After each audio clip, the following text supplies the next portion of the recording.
ਦੋਸਤੋ ਵੇਲੇ ਦੀ ਗੱਲ 'ਚ ਤੁਹਾਡਾ ਬਹੁਤ-ਬਹੁਤ ਸਵਾਗਤ। ਮੈਂ ਤੁਹਾਡਾ ਮੇਜ਼ਬਾਨ ਨਰਿੰਦਰ ਸਿੰਘ। ਅੱਜ ਅਸੀਂ ਇੱਕ ਇਹੋ ਜਿਹੇ ਮੁੱਦੇ 'ਤੇ ਗੱਲਬਾਤ ਕਰ ਰਹੇ ਹਾਂ ਜਿਹੜਾ ਸਾਡਾ ਦੇਸ਼ ਦੀ ਆਜ਼ਾਦੀ ਤੋਂ ਹੀ ਚੱਲਿਆ ਆ ਰਿਹਾ, ਪਰ ਹਾਲੇ ਤੱਕ ਉਹ ਕਿਸੇ ਨੂੰ ਪੂਰਾ ਕਿਸੇ ਦਾ ਹੋਇਆ ਹੀ ਨਹੀਂ। ਉਹ ਹੈ ਰੁਜ਼ਗਾਰ ਦਾ। ਹਾਲੇ ਕੱਲ੍ਹ ਇੱਕ ਅੰਕੜੇ ਜਾਰੀ ਹੋਏ ਨੇ ਦੇਸ਼ 'ਚ ਰੁਜ਼ਗਾਰ ਬਾਰੇ, ਬੇਰੁਜ਼ਗਾਰੀ ਬਾਰੇ। ਇਹ ਕੀ ਨੇ ਅਤੇ ਪੰਜਾਬ ਦੀ ਇਹ 'ਚ ਕੀ ਸਥਿਤੀ ਹੈ। ਸਾਡੇ ਨਾਲ ਗੱਲਬਾਤ ਕਰ ਰਹੇ ਨੇ ਉੱਘੇ ਪੱਤਰਕਾਰ ਹਮੀਰ ਸਿੰਘ ਜੀ। ਹਮੀਰ ਜੀ, ਤੁਹਾਡਾ ਸਵਾਗਤ ਹੈ। ਜੀ ਸ਼ੁਕਰੀਆ। ਜਿਵੇਂ ਕਿ ਮੇਰਾ ਸਵਾਲ ਕਰ ਦਿੱਤਾ ਕਿ ਕੀ ਅੰਕੜੇ ਨੇ ਇਹ 'ਚ ਦੇਸ਼ 'ਚ ਇਸ ਵੇਲੇ ਕੀ ਸਥਿਤੀ ਹੈ ਬੇਰੁਜ਼ਗਾਰੀ ਦੀ?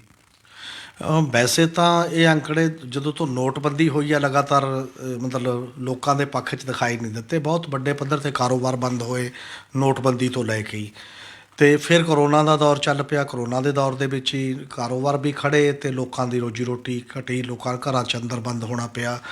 ਪਰ ਇਹ ਸਮਝ ਨਹੀਂ ਆਈ ਉਦੋਂ ਤੋਂ ਬਾਅਦ ਵੀ ਪੋਲੀਟੀਸ਼ੀਅਨ ਕਹੀ ਜਾਂਦਾ ਸੀ ਬਹੁਤ ਰੁਜ਼ਗਾਰ ਦੇਤਾ ਜਾਂ ਕੁਛ ਇਹੋ ਜਿਹਾ। ਜਿਹੜਾ ਹੁਣ ਤੱਥ ਆਏ ਨੇ, ਨੈਸ਼ਨਲ ਐਵਰੇਜ ਦਾ ਜਿਹੜਾ ਹੈ ਉਹ 6.3% ਰੁਜ਼ਗਾਰ ਦੀ ਗੱਲ ਮੰਨੀ ਜਾਂਦੀ ਹੈ, ਬੇਰੁਜ਼ਗਾਰੀ ਹੈ ਕਹਿੰਦੇ ਨੇ।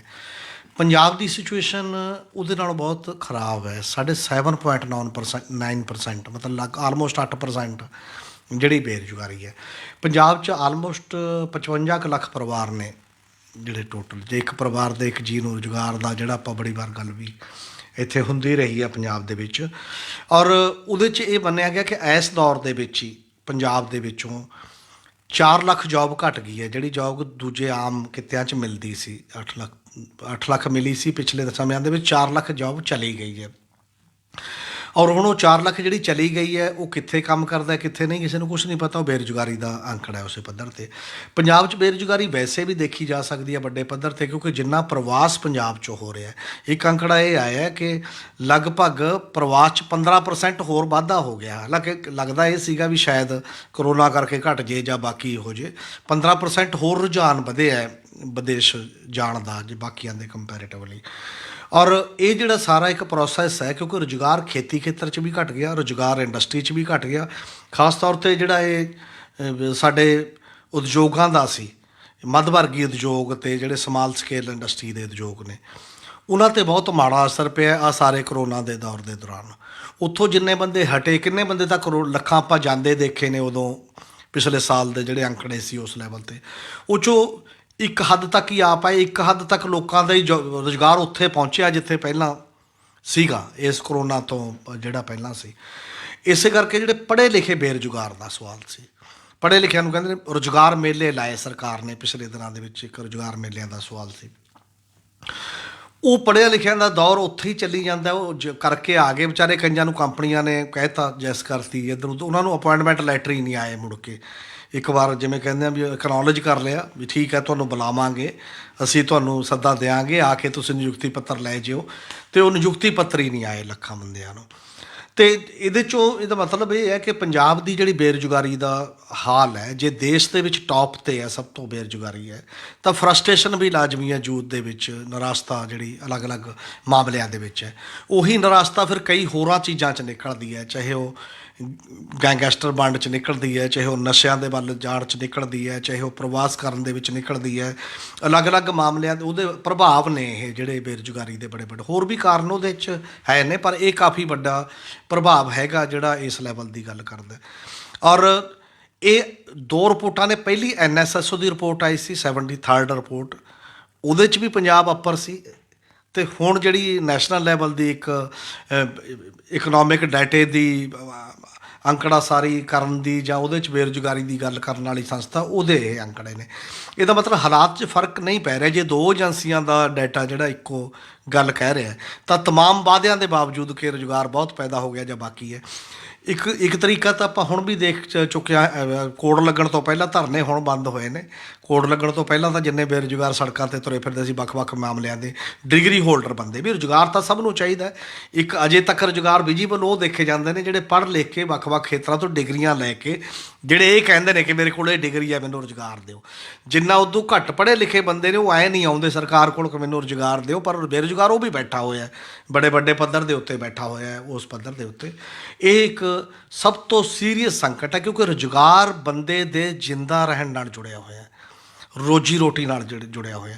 ਜ਼ਿੰਦਗੀ ਜੇ ਰਾਈਟ ਟੂ ਲਿਵ ਸਾਡੇ ਕੋਲ ਹੈ, ਸੰਵਿਧਾਨ ਦਿੰਦਾ ਜਾਂ ਕਾਨੂੰਨ ਦਿੰਦਾ, ਜੇ ਉਹਨੂੰ ਰੁਜ਼ਗਾਰ ਨਹੀਂ ਦਿੰਦਾ ਨਾਲ, ਤਾਂ ਇਹਦਾ ਮਤਲਬ ਅਸੀਂ ਇੱਕ ਹੱਦ ਤੱਕ ਉਹਦਾ ਜ਼ਿੰਦਗੀ ਜਿਉਣ ਦਾ ਰਾਹ ਬੰਦ ਕਰ ਰਹੇ ਹਾਂ, ਖੋ ਰਹੇ ਹਾਂ। ਪਰ ਫਿਰ ਵੀ ਇਹ ਐਡਾ ਸੈਂਸਿਟਿਵ ਮੁੱਦਾ ਹੋਣ ਦੇ ਬਾਵਜੂਦ ਕਦੇ ਪੋਲੀਟੀਕਲ ਬਹੁਤ ਮੇਨ ਮੁੱਦਿਆਂ ਦੇ ਵਿੱਚ ਸ਼ਾਮਲ ਨਹੀਂ, ਸ਼ੁਮਾਰ ਨਹੀਂ ਦੇਖਿਆ ਗਿਆ। ਇਸ ਪਾਸੇ ਵੱਲ ਬਹੁਤ ਵੱਡੇ ਪੱਧਰ 'ਤੇ ਧਿਆਨ ਦੇਣ ਦਾ ਕੁਐਸਚਨ ਹੈ। ਸਾਰਾ ਯੂਥ, ਅਸੀਂ ਕਹਿੰਦੇ ਹਾਂ ਯੂਥ ਭਵਿੱਖ ਦਾ ਵਾਰਸ ਹੈ। ਜੇ ਭਵਿੱਖ ਦਾ ਵਾਰਸ ਆਪਣੀ ਹੋਣ ਦੀ ਲਈ ਉਹ ਤੁਰਿਆ ਫਿਰਦਾ, ਜੇ ਉਹਨੂੰ ਵਿਚਾਰੇ ਨੂੰ ਤਾਂ ਭਵਿੱਖ ਕਿਵੇਂ ਸੰਵਾਰੇਗਾ ਬਾਕੀਆਂ ਦਾ ਜਾਂ ਉਹਦਾ। ਇਹ ਜਿਹੜੇ ਅੰਕੜੇ ਨੇ, ਮੈਨੂੰ ਲੱਗਦਾ ਇਹ ਸਾਰੀਆਂ ਸਰਕਾਰਾਂ, ਨੀਤੀ ਘਾੜਿਆਂ, ਬਾਕੀ ਲੋਕਾਂ, ਜਿਹੜੇ ਵੀ ਲੋਕਾਂ ਦਾ ਸਿਸਟਮ ਦੇ ਵਿੱਚ ਕੋਈ ਹੱਥ ਹੈ ਜਾਂ ਦਖਲ ਹੈ, ਸਭ ਲਈ ਇਹ ਅੱਖਾਂ ਖੋਲ੍ਹਣ ਵਾਲੇ ਨੇ।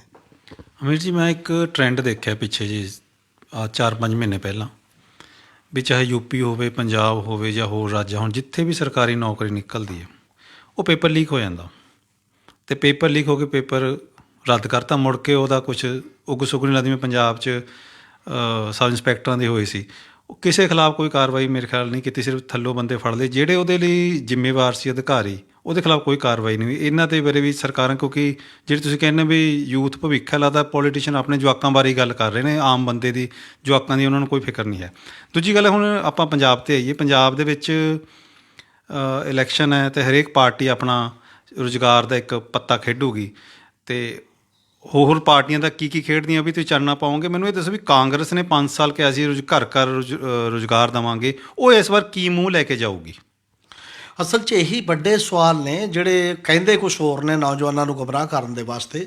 ਜਿਵੇਂ ਤੁਸੀਂ ਦੇਖੋ, ਮੈਂ ਰੁਜ਼ਗਾਰ ਮੇਲਿਆਂ ਦੀ ਗੱਲ ਕੀਤੀ ਕਿ ਅਸੀਂ ਘਰ ਘਰ ਰੁਜ਼ਗਾਰ ਦੇਣ ਦਾ ਵਾਅਦਾ ਸੀ, ਔਰ ਸਭ ਤੋਂ ਚਮਕੇ ਰੁਜ਼ਗਾਰ ਕਿਹੜੇ?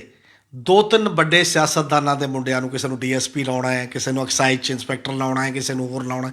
ਪ੍ਰੈਕਟੀਕਲ ਰੁਜ਼ਗਾਰ ਤਾਂ ਉਹ ਨਜ਼ਰ ਆਉਂਦਾ ਸੀ। ਜਿਹੜੀ ਇਦੋਂ ਪਹਿਲੀ ਗੱਲ ਵੀ ਹੋਈ, ਇਸ ਸਰਕਾਰ 'ਚ ਵੀ ਇਹ ਬਾਰ-ਬਾਰ ਹੋਈ ਹੈ। ਇਸ ਤਰ੍ਹਾਂ ਵੀ ਤੁਸੀਂ ਕਹਿਤਾ ਵੀ ਚਲੋ ਜੀ, ਹੁਣੇ ਜੀ ਤਾਜ਼ੀ ਘਟਨਾ ਹੈ ਕਿ ਅਸੀਂ ਅਸਿਸਟੈਂਟ ਪ੍ਰੋਫੈਸਰ ਰੱਖਾਂਗੇ ਕਾਲਜਾਂ ਦੇ ਵਿੱਚ 1182 ਦੇ ਕਰੀਬ। ਉਹ ਇਹਨਾਂ ਨੂੰ ਹੀ ਪਤਾ, ਆਪ ਹੀ ਕਿਸੇ ਤੋਂ ਕੋਰਟ 'ਚ ਚਲਾ ਦਿੰਦੇ ਨੇ ਕੰਮ। ਮਤਲਬ ਇੱਕ ਵਾਰ ਹੁੰਦਾ ਵੀ ਰੱਖਣਾ ਤਾਂ ਆਪਾਂ ਹੈ ਨਹੀਂ, ਅਤੇ ਜੇ ਰੱਖਾਂਗੇ ਤਾਂ ਇਹੋ ਜਿਹਾ ਕੰਮ ਕਰਾਂਗੇ।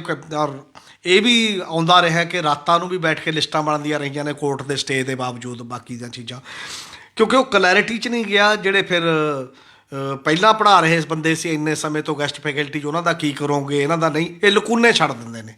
ਜਦੋਂ ਸੈਟਲਡ ਨਹੀਂ ਕਰਦੇ ਤੁਸੀਂ ਚੀਜ਼ਾਂ, ਤਾਂ ਲਾਜ਼ਮੀ 1996 ਤੋਂ ਬਾਅਦ ਇੱਕਾ ਦੁੱਕਾ ਭਰਤੀਆਂ ਤੋਂ ਬਿਨਾਂ ਪੰਜਾਬ ਦੇ ਕਾਲਜ ਖਾਲੀ ਨੇ। ਪੰਜਾਬ ਦੇ ਕਾਲਜਾਂ 'ਚ ਨਹੀਂ ਤੁਸੀਂ ਭਰਤੀ ਕੀਤੀ, ਅਤੇ ਕਹਿਤਾ ਵੀ ਦੇਖੋ ਅਸੀਂ ਭਰਤੀ ਪ੍ਰਕਿਰਿਆ ਸ਼ੁਰੂ ਕੀਤੀ ਸੀ, ਕੋਰਟ 'ਚ ਹੋ ਗਈ। ਇਹੀ ਪਟਵਾਰੀਆਂ ਦਾ ਹਾਲ ਹੈ, ਇਹੀ ਸੈਕਟਰੀਆਂ ਦਾ ਹਾਲ ਹੈ, ਇਹ ਵੱਖ-ਵੱਖ ਥਾਵਾਂ 'ਤੇ ਹਾਲ ਹੈ।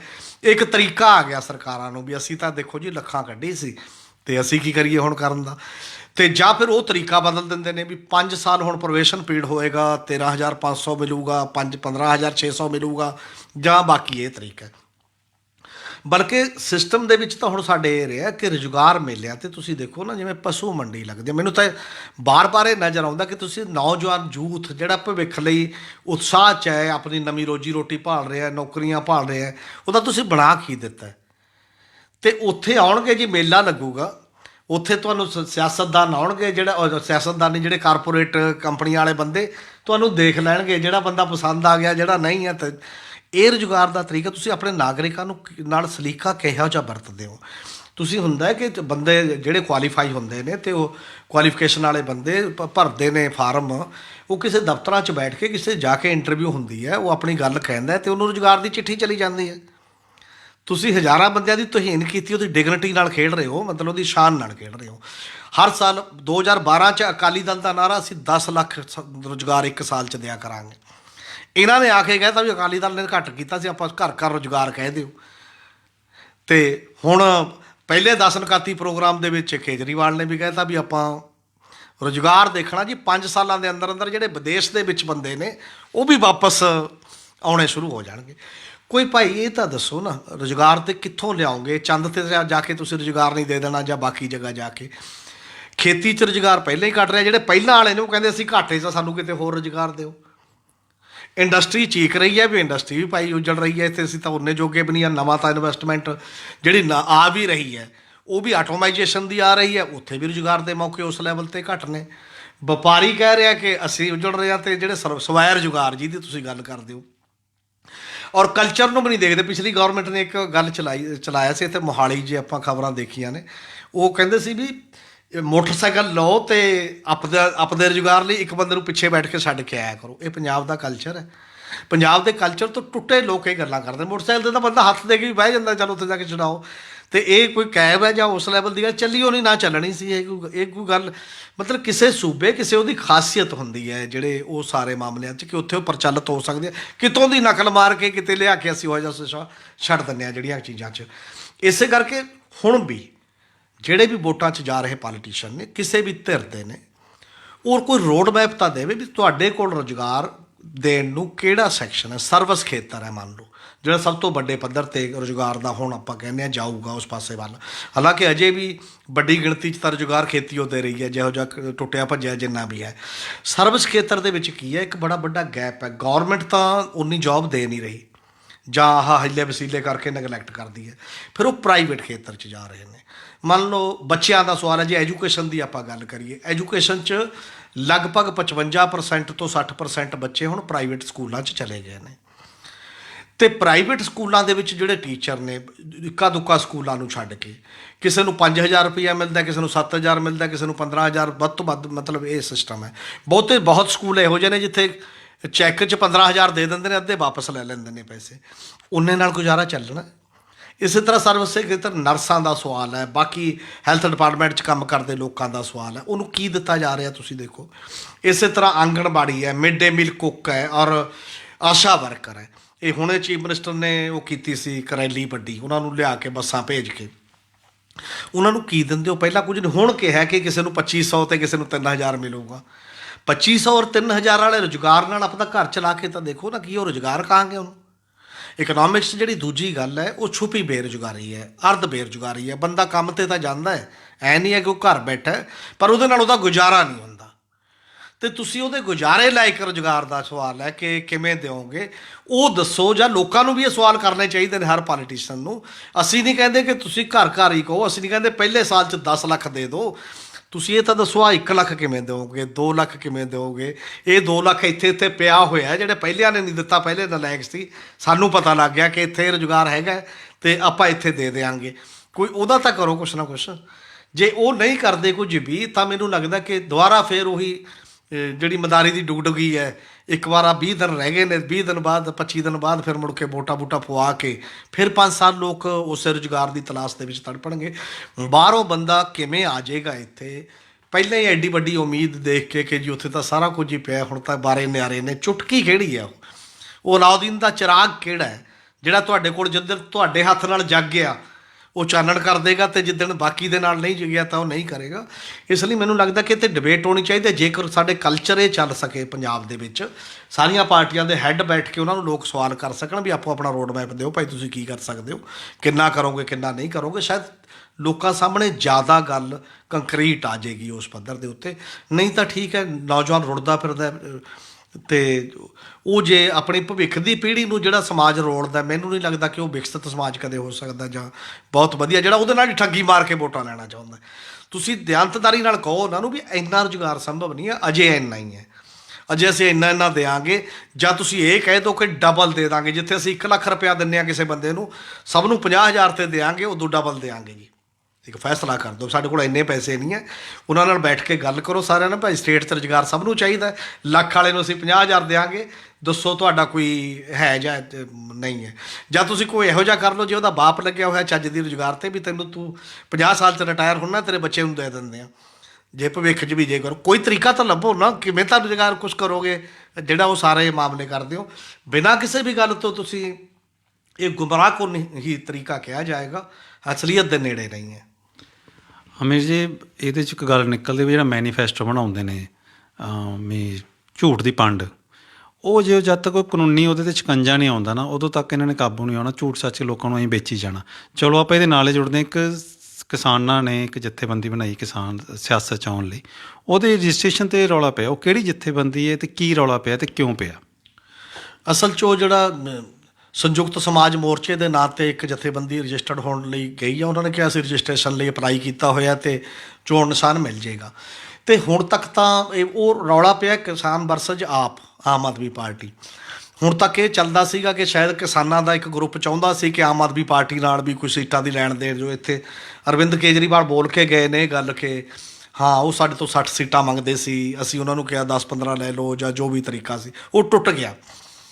ਮਤਲਬ ਉਹ ਚੱਲਦਾ ਚੱਲਦਾ ਉਹ ਜਿਹੜਾ ਸੰਯੁਕਤ ਸਮਾਜ ਮੋਰਚਾ, ਉਹਦੀਆਂ ਅੱਧੀਆਂ ਤੋਂ ਵੱਧ ਜਥੇਬੰਦੀਆਂ ਪਹਿਲਾਂ ਵੀ ਨਹੀਂ ਸੀ ਚਾਹੁੰਦੀਆਂ ਕਿ ਆਮ ਆਦਮੀ ਪਾਰਟੀ ਨਾਲ ਗੱਲ ਕੀਤੀ ਜਾਵੇ ਜਾਂ ਕੋਈ ਇਹੋ ਜਿਹੀ ਗੱਲ ਕੀਤੀ ਜਾਵੇ। ਹੁਣ ਰੌਲਾ ਕੀ ਪੈ ਗਿਆ ਜਦ ਤੁਸੀਂ ਮੈਦਾਨ 'ਚ ਆ ਗਏ, ਇੱਕ ਦੂਜੇ ਦੇ ਰਾਈਵਲ ਹੋ ਗਏ। ਮਤਲਬ ਹੁਣ ਤਾਂ ਤੁਹਾਨੂੰ ਵੋਟਾਂ ਖਿੱਚਣੀਆਂ ਨੇ ਆਪੋ ਆਪਣੇ ਵਾਲੇ ਪਾਸੇ ਵੱਲ। ਬਿਨਾਂ ਸ਼ੱਕ ਕੇਜਰੀਵਾਲ ਨੇ ਓਪਨਲੀ ਵੀ ਮੰਨਿਆ ਕਿ ਸੰਯੁਕਤ ਸਮਾਜ ਮੋਰਚਾ ਆਉਣ ਨਾਲ ਆਪ ਨੂੰ ਫਰਕ ਪਊਗਾ ਵੋਟਾਂ ਦਾ, ਸਾਡੀਆਂ ਘਟਣਗੀਆਂ ਵੋਟਾਂ, ਜਿਹੜੀਆਂ ਐਂਟੀ ਇਸਟੈਬਲਿਸ਼ਮੈਂਟ ਵੋਟਾਂ ਸੀ ਉਹਦਾ ਫਰਕ ਪਊਗਾ। ਪਰ ਹੁਣ ਕੀ ਕੀਤਾ ਉਹਨਾਂ ਦੇ ਜਿਹੜੇ ਇੱਥੇ ਕੋ ਕਨਵੀਨਰ ਨੇ, ਰਾਘਵ ਚੱਡਾ, ਬਲਕਿ ਤਾਂ ਕੋ ਕਨਵੀਨਰ ਕਹਿਣ ਨੂੰ ਨੇ, ਬੇਸਿਕਲੀ ਕੋ ਇੰਚਾਰਜ, ਉਹ ਕੋ ਇੰਚਾਰਜ ਹੀ ਨੇ। ਜਸਪਾਲ, ਉਹ ਤਾਂ ਵਿਚਾਰਾ ਜਰਨੈਲ ਸਿੰਘ ਨਾਲ ਬੈਠਾ ਹੁੰਦਾ, ਜ਼ਿਆਦਾਤਰ ਪ੍ਰੈਸ ਕਾਨਫਰੰਸਾਂ ਨੂੰ ਐਡਰੈਸ ਰਾਘਵ ਚੱਡਾ ਹੀ ਕਰਦਾ, ਮਤਲਬ ਕੇਜਰੀਵਾਲ। ਉਹਨੇ ਰਾਤ ਇੱਕ ਵਰਚੁਅਲ ਪ੍ਰੈਸ ਕਾਨਫਰੰਸ ਕਰਕੇ ਇਹ ਗੱਲ ਕਹੀ ਹੈ ਕਿ ਬੀਜੇਪੀ ਇੱਕ ਪੱਤਾ ਖੇਡ ਰਹੀ ਹੈ ਕਿਸਾਨਾਂ ਨਾਲ ਰਲ ਕੇ। ਬੀਜੇਪੀ ਨੇ ਇਲੈਕਸ਼ਨ ਕਮਿਸ਼ਨ ਨੂੰ ਕਹਿ ਕੇ ਉਹਦੇ ਨਿਯਮਾਂ 'ਚ ਸੋਧ ਕਰਵਾ ਲਈ ਹੈ, ਕਿਉਂਕਿ ਉਹ ਕਹਿੰਦਾ ਪਹਿਲਾਂ 1 ਮਹੀਨਾ ਨੋਟਿਸ ਦੇਣਾ ਪੈਂਦਾ ਸੀ, 1 ਮਹੀਨੇ ਦੇ ਨੋਟਿਸ ਤੋਂ ਬਾਅਦ ਫਿਰ ਰਜਿਸਟ੍ਰੇਸ਼ਨ ਹੁੰਦੀ ਸੀ ਕਿਸੇ ਪਾਰਟੀ ਦੀ, ਜੇਕਰ ਹੁੰਦੀ ਸੀ। ਹੁਣ ਉਹ 7 ਦਿਨ ਕਰ ਦਿੱਤੀ ਹੈ। ਅਤੇ ਉਹ ਖਾਸ ਤੌਰ 'ਤੇ ਉਹਨੇ ਨਾਂ ਨਹੀਂ ਲਿਆ ਸੰਯੁਕਤ ਸਮਾਜ ਮੋਰਚੇ ਦਾ, ਵੀ ਇੱਕ ਧਿਰ ਨੂੰ, ਆਮ ਆਦਮੀ ਪਾਰਟੀ ਦੇ ਖਿਲਾਫ, ਇਹ ਦੇਖੋ ਕਿ ਉਹ ਧਿਰ ਦਾ ਵੋਟਾਂ 'ਤੇ ਕਿਹਦੇ 'ਤੇ ਜ਼ਿਆਦਾ ਅਸਰ ਪਊਗਾ। ਸੁਭਾਵਿਕ ਹੈ ਆਮ ਆਦਮੀ ਪਾਰਟੀ, ਕਿਹਨੂੰ ਫਾਇਦਾ ਹੋਊਗਾ? ਬੀਜੇਪੀ ਨੂੰ ਹੋਊਗਾ। ਇਹਦਾ ਮਤਲਬ ਬੀਜੇਪੀ ਨੇ ਮਿਲ ਕੇ ਕਿਸਾਨਾਂ ਨਾਲ ਇਹ ਗੱਲ ਕੀਤੀ ਹੋਈ ਹੈ।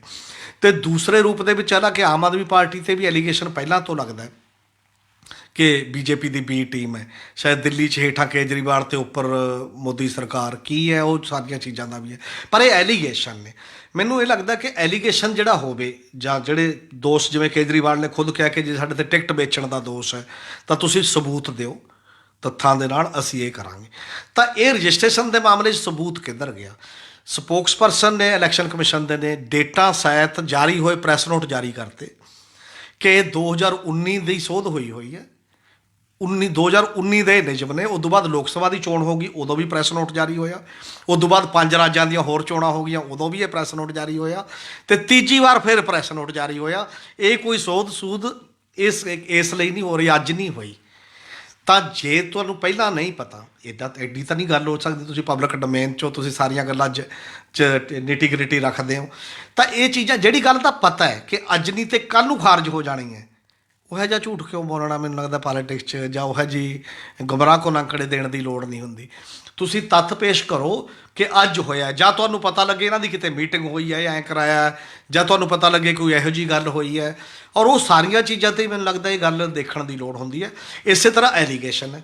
ਜੇ ਕੇਜਰੀਵਾਲ ਉਹਨਾਂ ਨੇ ਕਿਹਾ ਕਿਸਾਨ ਮੋਰਚੇ ਵਾਲੇ ਬੰਦਿਆਂ ਨੂੰ ਕਿ ਤੁਸੀਂ ਇਹ ਐਲੀਗੇਸ਼ਨ ਸਾਡੇ 'ਤੇ ਲਾਇਆ ਕਿ ਅਸੀਂ ਟਿਕਟਾਂ ਵੇਚਣ, ਸਬੂਤ ਦਿਓ, ਤਾਂ ਉਹਨਾਂ ਨੂੰ ਵੀ ਸਬੂਤ ਦੇ ਦੇਣੇ ਚਾਹੀਦੇ ਨੇ। ਜੇ ਹੈ ਸਬੂਤ ਤਾਂ ਦਿਓ, ਨਹੀਂ ਹੈ ਤਾਂ ਦੋਸ਼ ਨਾ ਲਾਓ।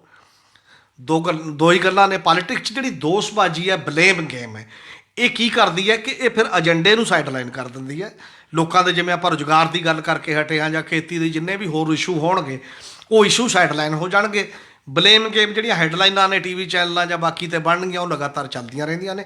ਔਰ ਲੋਕਾਂ ਦੇ ਏਜੰਡੇ 'ਤੇ ਫੋਕਸ ਰਹਿਣਾ ਚੋਣਾਂ ਦਾ, ਹਰ ਧਿਰ 'ਤੇ ਹੀ ਇਹ ਇੱਕ ਘੱਟੋ ਘੱਟ ਸਕੰਜਾ ਇਹੋ ਜਿਹਾ ਕੱਸਣਾ ਚਾਹੀਦਾ ਕਿ ਕੋਈ ਵੀ ਚੀਜ਼ ਅਫਵਾਹ ਦੇ ਤੌਰ 'ਤੇ, ਰਿਊਮਰ ਦੇ ਤੌਰ 'ਤੇ ਨਾ ਚੱਲੇ। ਜਿਹੜਾ ਰਿਊਮਰ ਚਲਾਏਗਾ, ਇਲੈਕਸ਼ਨ ਕਮਿਸ਼ਨ ਉਹਦੇ ਖਿਲਾਫ ਵੀ ਕਾਰਵਾਈ ਕਰੇ, ਜਿਹੜੀ ਤੱਥਾਂ ਤੋਂ ਹੀਣੀ ਕੋਈ ਗੱਲ ਕਰੇਗਾ। ਔਰ ਤਾਂ ਇਹ ਇਲੈਕਸ਼ਨ ਗੰਭੀਰਤਾ ਨਾਲ ਉਸ ਲੈਵਲ 'ਤੇ ਲੜੀ ਜਾਏਗੀ। ਔਰ ਇਸ ਕਰਕੇ ਜਿਹੜਾ ਇਹ ਇੱਕ ਨੁਕਤਾ ਸੀ, ਕੱਲ੍ਹ ਨੂੰ ਹੋਰ ਹਜ਼ਾਰਾਂ ਆਉਣੇ ਨੇ ਇੱਕ ਦੂਜੇ 'ਤੇ ਐਲੀਗੇਸ਼ਨ ਲੱਗਣ ਵਾਲੇ। ਮਤਲਬ ਸਾਡੀ ਚੋਣ ਤਾਂ ਉਹਨਾਂ 'ਚ ਹੀ ਲੰਘ ਜਾਂਦੀ ਹੈ ਇੱਕ ਦੂਜੇ 'ਤੇ। ਟੀਵੀ ਚੈਨਲ ਤਾਂ ਹੁਣ ਖਾਸ ਤੌਰ 'ਤੇ ਰਹਿ ਹੀ ਹੈਗੇ ਵੀ ਉਹਨੇ ਤੇਰੇ 'ਤੇ ਦੋਸ਼ ਲੈ, ਤੂੰ ਦੱਸ ਕੀ ਕਹਿਣਾ, ਦੂਜਾ ਕਹਿੰਦਾ ਤੂੰ ਦੱਸ ਕੀ ਕਹਿਣਾ। ਇੱਥੇ ਤੱਕ ਹੀ ਸੀਮਤ ਹੋ ਗਿਆ। ਜਿਹੜੀ ਗਰਾਊਂਡ ਦੀ ਰਿਪੋਰਟਿੰਗ ਵਾਲਾ ਸਿਸਟਮ ਹੈ, ਲੋਕਾਂ ਦੀ ਰਾਏ ਦੇ ਸਵਾਲ ਨੇ, ਲੋਕ ਉਹ 'ਚੋਂ ਮਾਈਨਸ ਹੋ ਜਾਂਦੇ ਨੇ, ਕੇਵਲ ਆਗੂ ਬੋਲਦੇ ਨੇ। ਇਸ 'ਚੋਂ ਗੁਰੇਜ਼ ਕਰਨਾ ਚਾਹੀਦਾ। ਪੰਜਾਬ ਬਹੁਤ ਸੰਕਟ ਦੇ ਵਿੱਚੋਂ ਦੀ ਗੁਜ਼ਰਿਆ, ਇੱਕ ਲੰਮਾ ਅੰਦੋਲਨ ਵੀ ਜਿੱਤਿਆ ਇਹਦੀ ਅਗਵਾਈ ਦੇ ਵਿੱਚ, ਔਰ ਇੱਕ ਗੰਭੀਰ ਸਿਆਸਤ ਦੀ ਮੰਗ ਕਰਦਾ। ਪੁਰਾਣੇ ਢਰਰੇ ਨਾਲੋਂ ਥੋੜ੍ਹਾ ਬਹੁਤ ਇੱਕ ਮੁੱਦਿਆਂ ਆਧਾਰਿਤ ਸਿਆਸਤ ਦੀ ਤਵੱਕੋ ਰੱਖਦਾ ਸਿਆਸਤਦਾਨਾਂ ਤੋਂ। ਕਿੰਨੀ ਪੂਰੀ ਹੁੰਦੀ ਹੈ, ਇਹ ਉਦੋਂ ਬਾਅਦ ਦੇ ਸਵਾਲ ਹੈ। ਹੁਣ ਦੇਖਣਾ ਤਾਂ ਅਗਲੇ ਦਿਨਾਂ 'ਚ ਹੀ ਪਏਗਾ। ਬਹੁਤ ਬਹੁਤ ਧੰਨਵਾਦ ਹਮੀਰ ਜੀ। ਕਹਿੰਦੇ ਨੇ ਕਿ ਝੂਠ ਦੇ ਪੈਰ ਨਹੀਂ ਹੁੰਦੇ, ਪਰ ਜਿਵੇਂ ਦੀ ਹੁਣ ਸਿਆਸਤ ਚੱਲ ਰਹੀ ਹੈ, ਖਾਸ ਤੌਰ 'ਤੇ ਇਲੈਕਸ਼ਨ ਦੇ ਨੇੜੇ, ਇਹ ਐਂ ਲੱਗਦਾ ਵੀ ਸਿਆਸਤਦਾਨ ਨੂੰ, ਸੈਨ ਬੋਲਟ ਨੂੰ ਵੀ ਮਾਤ ਪਾ ਜਾਣਗੇ। ਬਹੁਤ ਬਹੁਤ ਧੰਨਵਾਦ।